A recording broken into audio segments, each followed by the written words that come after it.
श्री कागभुसुंडी जी महाराज राम कथा की वर्णन करते हुए कहते हैं कि हे गरुड़ जी महाराज सुनिए। भगवान श्री सीताराम जी के चरित्र सुनते सुनते संसार के जो जीव कहते हैं कि मैं तृप्त हो गया, तो मानो उन्होंने भगवान की कथा को समझा ही नहीं, सुना ही नहीं। जो जीवन मुक्त महामुनि हैं, ऐसे परम ज्ञानी अमलात्मा विमलात्मा भी भगवान के चरित्र को निरंतर सुनना पसंद करते हैं। इसलिए अगर कोई जीव ये कहे कि मैं बहुत राम कथा सुन लिया या बहुत राम कथा करा लिया, तो मानो जीवन में उसने कुछ भी नहीं किया। कागभुसुंडी जी महाराज श्री राम कथा वर्णन करते हुए कहते हैं कि हे गरुड़ जी महाराज सुनिए। कितना आदर से कहते हैं, सुनिए।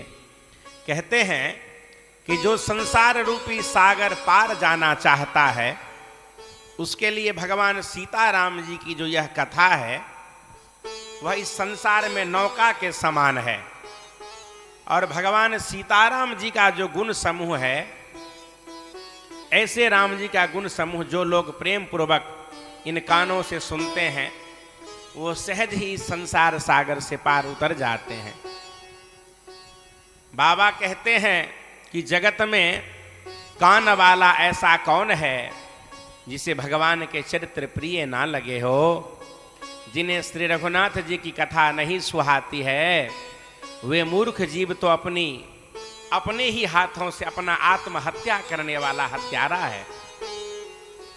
गरुड़ जी महाराज कहते हैं कि हे नाथ, आपने श्री रामचरितमानस का गान किया और मुझे सुनाया। भगवान रामचंद्र जी के गुण समूह को सुन करके मैं गदगद हो गया।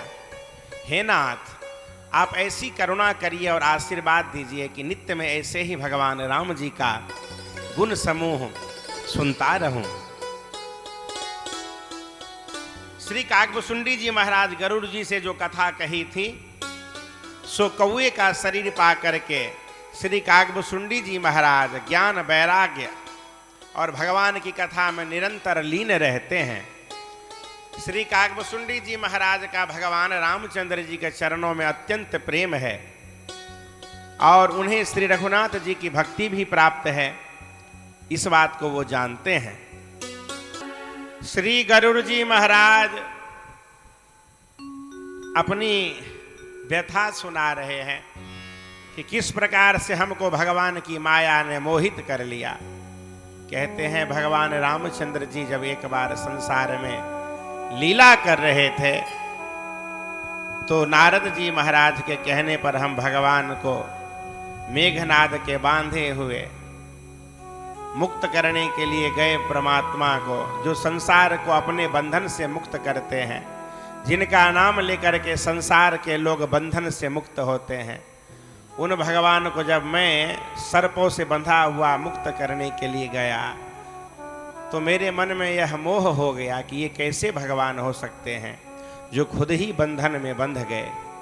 जैसे ही यह भाव मेरे मन में आया कि भगवान की माया ने मुझे पकड़ लिया और मैं स्वयं जिनको बंधन से मुक्त करने के लिए गया, खुद बंधन में बंध गया। मैं नारद जी महाराज के पास गया। नारद जी महाराज बोले कि मैं स्वयं भगवान की माया से मोहित हो चुका हूँ, इसलिए तो भगवान विश्व मोहिनी शील निधि राजा क्या क्या रचना भाई, मैं क्या आपको बताऊंगा कि कैसे मुक्त होंगे। आप ब्रह्मदेव के पास जाओ। ब्रह्मा जी बोले कि हे गरुड़ जी, मैं ही संदेह में फंसा रहता हूँ।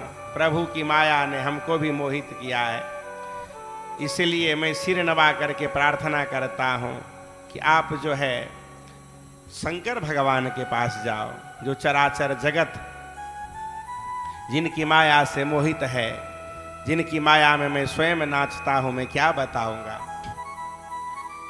हे गरुड़ जी, जब शंकर भगवान के पास गरुड़ जी कहते हैं कि मैं गया, तो मैंने सोचा कि यहां जाकर के मेरे संदेह का नाश होगा। लेकिन वहां भी मेरे संदेह का नाश नहीं हुआ। तुलसी बाबा कहते हैं कि परमातुर विहंगपति आयौ तब मो पास, जात रहे कुबेर गृह रह होमा कैलाश।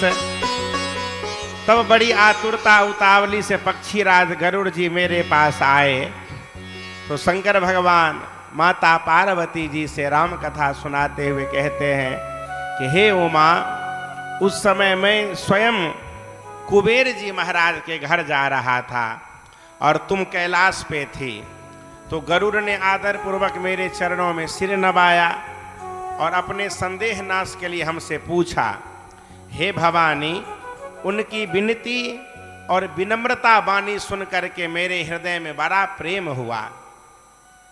लेकिन मैंने गरुड़ जी से कहा कि हे गरुड़, तुम तो मुझे रास्ते में मिले हो और राह चलते हो मैं तुम्हें कैसे भगवान की कथा समझाऊंगा।